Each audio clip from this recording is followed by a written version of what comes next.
Bir zaman gələcək, mən ölü, siz diri. Ya o günü biz görəcəyik, ya görməyəcəyik bilmirəm, amma o zaman mütləq gələcək.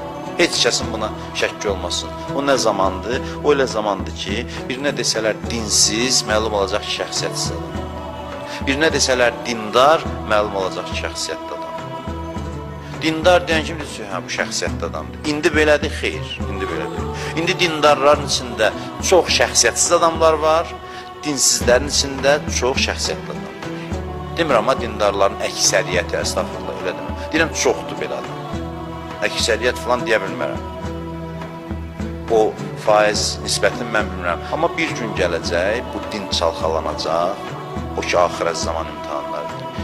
Çalxalanacaq, şəxsiyyətsizlər içindən atacaq, şəxsiyyətləri cəlb edəcək.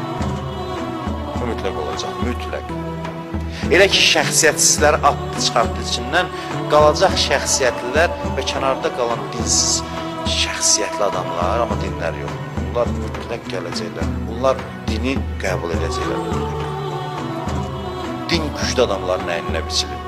Din qüdrətli adamların əyninə biçilir. Heyfdir güclü adamlar dindən uzaq qalsın. Çünki güclü adamlar dinə gəlsələr möcüzələr yaradır, zirvələrə qalxır. Elə məqamları fəth edir ki, heç kəsin heç belə deyim, oranın iyini qoxusunu hiss eləməyib. Güclü adamı gətir dinə, bilsin ki, anladasan ki, güclə din tam mütənasibdir.